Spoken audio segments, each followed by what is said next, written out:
Salut à tous, aujourd'hui on se retrouve pour l'épisode numéro 179 de l'After Zap Image. On débute avec une déclaration d'Edinson Cavani. Il nous dit « Mon souhait est de rester au Paris Saint-Germain, j'ai encore 2 ans de contrat ici, j'ai parcouru beaucoup de chemin avec le Paris Saint-Germain et j'ai envie de gagner quelque chose d'important avec le club. » Donc je pense qu'il a envie de gagner la Ligue des Champions, comme les dirigeants, comme les joueurs parisiens. L'objectif c'est la Ligue des Champions, c'est pas la Ligue 1 l'objectif du Paris Saint-Germain. Il a envie de rester, en tout cas c'est acté, il le dit, parce qu'il y avait beaucoup de rumeurs autour du départ possible d'Edinson Cavani. Donc lui il a envie de rester et de continuer son aventure avec le PSG. Donc maintenant c'est aux dirigeants on va dire de le garder, parce que je pense que si jamais un autre attaquant venait à arriver du côté de Paris, c'est sûr que ça pourrait changer un petit peu la donne pour Cavani. Mais en tout cas lui visiblement il a envie de rester et de continuer l'aventure avec le PSG pour la saison prochaine. Ensuite, on voit une déclaration de Buffon. Il nous dit « Je ne connais pas le français. Pour l'instant, je dois prendre mon temps pour décider calmement. J'ai vraiment besoin de prendre une semaine pour rester calme et analyser tous les éléments. J'ai 40 ans et ce n'est pas une décision à prendre à la légère. » Il parle de son éventuelle arrivée lui aussi du côté du Paris Saint-Germain.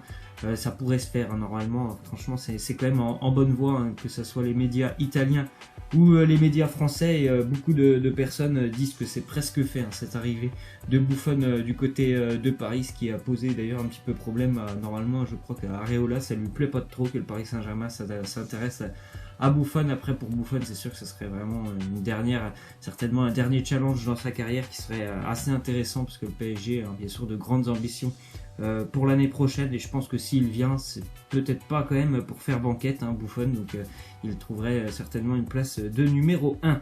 Ensuite, on voit que selon la Provence, Roger Assalé serait sur les tablettes de l'Olympique de Marseille. Il évolue en Suisse, il a été champion de Suisse avec les Young Boys de Berne. Son poste, il est attaquant, il est de nationalité ivoirienne. Il a marqué beaucoup de buts cette saison, 21 buts pour 11 passes décisives. Je suis allé un petit peu me renseigner sur ce joueur, et c'est un joueur qui est très très doué déjà techniquement. Il est très vif aussi sur ses appuis, et puis en plus de ça, comme je vous l'ai dit, c'est un très bon buteur, très très bon finisseur dans la surface de réparation. Il est doté en plus de ça d'une qualité incroyable, c'est sa vitesse. Il est vraiment très très rapide sur les accélérations à Salé. Donc c'est un profil de joueur que l'Olympique de Marseille en attaque n'a pas, donc ça serait vraiment une belle opportunité pour ce joueur d'évoluer un peu plus haut. Et je pense pour Marseille ça pourrait vraiment être une très belle recrue, parce que franchement j'ai été voir un petit peu et ce joueur est vraiment intéressant. Ensuite, on voit comme je vous l'avais dit hier, Gonzalo Guedes, il a demandé à Paris de le laisser partir définitivement du côté de Valence. Le PSG pour le moment souhaite temporiser et ils attendent le fair play, le verdict de l'UEFA sur le cadre du fair play financier, parce qu'on ne sait jamais si le Paris Saint-Germain avait des problèmes avec le fair play financier et par exemple qu'il y avait une interdiction de recrutement, je pense qu'il ferait revenir Gonzalo Guedes dans l'effectif pour avoir quand même un effectif beaucoup plus dense. Mais si jamais il n'y a pas de problème, je ne vois pas pourquoi le Paris Saint-Germain mettrait un veto pour le départ de Gonzalo Guedes, qui se plaît vraiment du côté de Valence. Ensuite, nouvelle prolongation du côté de Valence, José Luis Gaya, le latéral gauche, qui prolonge jusqu'en 2023 avec le club valencien. Sa clause libératoire maintenant elle s'élève à 100 millions d'euros, donc bravo à Valence, parce qu'ils ont vraiment une belle pépite, ce joueur, le latéral. Il a seulement 22 ans, et de mettre sa clause à 100 millions d'euros, ça permet au FC Valence de ne pas se faire piquer un joueur qui a un énorme talent. Ensuite, on voit une déclaration de Carvajal avant la finale de Ligue des Champions samedi. Il nous dit « On a laissé les joueurs du PSG parler en dehors du terrain et nous on en a parlé sur le terrain. Ces commentaires, on en plaisante entre nous. Ils nous servent pour rigoler, peu importe l'adversaire. Quand l'arbitre siffle, on s'unit et on lutte jusqu'à la fin. » C'est vrai, le Real Madrid, on n'avait pas entendu parler du Real dans les médias lorsqu'ils affrontaient le Paris Saint-Germain. Et le Paris Saint-Germain en avait beaucoup trop fait dans les médias. Et puis au match retour, on avait vu tout simplement que il s'était fait dessus, je trouve, le Paris Saint-Germain face au Real Madrid. Donc c'était bien beau de parler dans les médias, mais il n'y a qu'une seule vérité, c'est celle du terrain. Et le Real Madrid nous l'a vraiment bien montré cette année en éliminant de nombreux cadors en Ligue des Champions. Ensuite, déclaration de Zidane en conférence de presse. Il nous dit « Je ne suis pas le meilleur entraîneur ni le meilleur tacticien, ça c'est vous qui le dites. Moi j'ai d'autres arguments, j'ai une philosophie, l'envie, la passion, la motivation, ça a bien plus d'importance. » Moi aussi je suis tout à fait d'accord avec sa déclaration, il se connaît très bien. Je pense pas que ça soit le meilleur tacticien du monde, Zinedine Zidane. Après vraiment il a des choix vraiment judicieux en général, en plein match il est capable un petit peu d'organiser toute son équipe différemment si ça ne va pas trop. mais c'est pas pour moi l'un des meilleurs tacticiens au monde. Mais par contre, je pense qu'il a vraiment une envie, une passion, et comme il le dit, la motivation, voilà, il a tout ce qu'il insuffle à son groupe. C'est vraiment exceptionnel ce que fait Zidane avec le Real Madrid, en course peut-être pour sa 3e Ligue des Champions consécutive samedi face à Liverpool. Ensuite, on voit la une de l'équipe aujourd'hui, Adrien Rabiot qui aurait envoyé un courrier aux dirigeants de l'équipe de France pour leur signifier qu'il refusait sa place de réserviste pour la Coupe du Monde en Russie. Donc il n'accepte pas tout simplement son poste de réserviste, parce que normalement il ne sera pas présent à la Coupe du Monde à moins qu'il y ait une grosse blessure. Et c'est vraiment, je pense, une attitude déplorable de la part de Rabiot de ne pas accepter sa situation. Il a eu la chance de prouver qu'il était capable de faire partie du 11 de l'équipe de France lors des matchs amicaux. Il n'a pas su saisir sa chance. C'est vraiment un manque d'humilité de sa part. Donc ça ne me surprend pas de la part de Rabiot, parce que comme je l'avais dit une fois, lorsqu'il y a eu un match amical avec l'équipe de France, il avait trop froid ou je ne sais pas trop quoi. C'est quand même assez incroyable. Donc c'est vraiment un manque d'humilité, mais ça ne me surprend pas du tout qu'il fasse ce genre de sortie. Adrien Rabiot, qui refuse donc de participer en gros à la Coupe du Monde. Ensuite, on voit que les dirigeants de Tottenham souhaitent associer Anthony Martial et Harry Kane en attaque. Les prétentions salariales du Français ne seront pas un obstacle. C'est aussi un dossier épineux du côté de Manchester. Anthony Martial, est-ce qu'il va pouvoir rester? Est-ce que Mourinho compte sur lui pour l'année prochaine? Est-ce que voilà, pour Manchester et pour lui, est-ce que ça serait intelligent de le conserver pour qu'il soit titulaire? Parce que bon, ça fait quand même maintenant 2 ans que Martial du côté de Manchester, il est rarement titulaire, donc pourquoi pas aller trouver du temps de jeu du côté de Tottenham. Il y a des bons joueurs du côté de Tottenham, mais sur les côtés, je vois qu'il y a quand même que Lamela ou Lucas sur le côté. On peut aussi des fois utiliser Heung-min Son sur le côté, donc je pense que Martial pourrait avoir une opportunité intéressante s'il a l'occasion de rejoindre Tottenham. Ça pourrait être plutôt pas mal pour lui. Après, il faut trouver un accord entre United et les Spurs de Tottenham. Ensuite, on voit que Harry Kane, le joueur de Tottenham, il sera le capitaine de la sélection anglaise pour la Coupe du Monde 2018, lui aussi ça commence à faire un petit bout de temps qu'il est en sélection.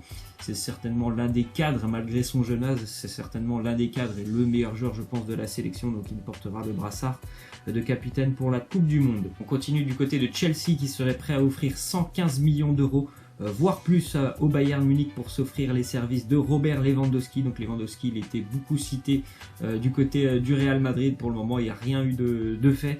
Je ne sais pas si ça sera fait avant ou après la Coupe du Monde, mais normalement, il devrait quitter quand même le Bayern Munich. Donc Chelsea est très intéressé. C'est vrai que Chelsea a beaucoup de problèmes sur le plan offensif depuis le départ, je pense, de Costa l'année dernière. Ça n'a pas été vraiment remplacé, que ce soit Morata ou Giroud, c'est pas exceptionnel quand même. Donc je pense qu'ils ont vraiment envie de faire signer une grosse star, les joueurs de Chelsea, les dirigeants de Chelsea cet été. Ensuite, on voit que Max Allegri, l'entraîneur de la Juventus, ne devrait pas quitter la Juve. Il y avait pas mal de rumeurs aussi concernant un éventuel départ, mais il devrait continuer avec la Juventus. Il a encore réalisé quand même une très belle saison avec la Juve, ce titre.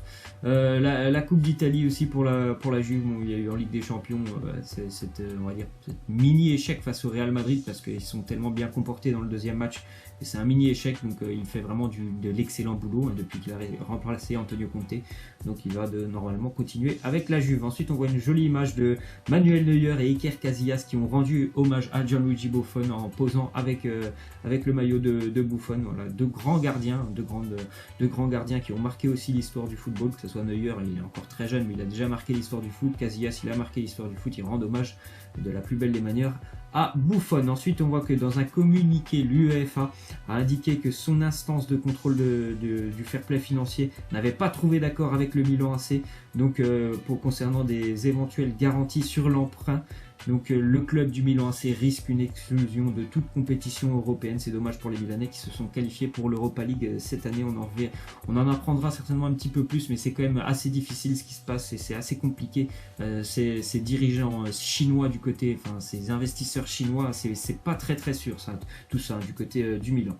Ensuite, déclaration du Premier ministre Édouard Philippe qui nous dit: comme une immense majorité de Français, j'ai été consterné par ce que j'ai vu à Ajaccio. Le football a perdu. Lui, il est ancien maire du Havre, donc ça le touche un petit peu plus certainement. C'est vrai que le football, je pense que le football dans sa globalité a perdu, parce que tout ce qui s'est passé en dehors du terrain et même un petit peu sur le terrain, c'est quand même dramatique. Mais après, voilà, le football, il y a eu ce match. Bon, il s'est passé dans des conditions un petit peu bizarres, mais ce match, il a eu lieu et Ajaccio, voilà, c'est qualifié.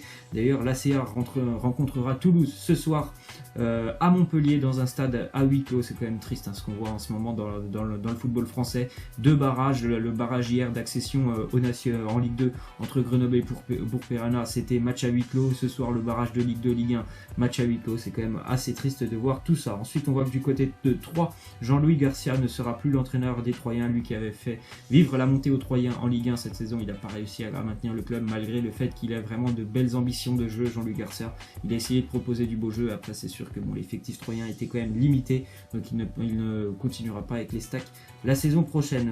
On continue donc avec Philippe Montagnier qui sera le nouvel entraîneur du Racing Club de Lens pour la saison prochaine. Montagnier qui connaît déjà assez bien la Ligue 1, il est passé notamment par le Stade Rennais. Il avait fait une aventure en Angleterre il y a maintenant 1 an du côté de Nottingham Forest. Ça s'était pas très bien passé. Il revient avec le RC Lens en remplacement de Eric Sicora. Dommage pour Eric Sicora parce que voilà, on l'appelle souvent pour essayer de sauver le club, mais quand il y a une mission un petit peu plus belle, on va dire, de pourquoi pas monter en Ligue 1 avec le Racing, on lui dit tout simplement de dégager. C'est vraiment assez triste de voir ça du côté de Lens. Ensuite, on va terminer donc avec la question de fin. Laissez-moi en prono, vos pronos pour ce match de ce soir entre l'AC Ajaccio et Toulouse, barrage aller, donc comme je vous l'ai dit, qui aura lieu à huis clos à Montpellier. Donc pour moi, ça sera quand même un gros point noir pour l'AC Ajaccio de ne pas jouer à domicile. C'est sûr qu'en Corse, ils sont vraiment imbattables, presque les Ajacciens. Mais je pense que ce soir, le TFC peut vraiment profiter pour faire une option. Donc je vais partir sur un 2-1 pour le Toulouse Football Club ce soir. Laissez-moi en commentaire vos pronos. Voilà, c'est la fin de cet After Zap. J'espère que ça vous aura plu. N'hésitez pas à lâcher les likes, à vous abonner. Moi, je vous laisse et je vous dis à demain. Ciao!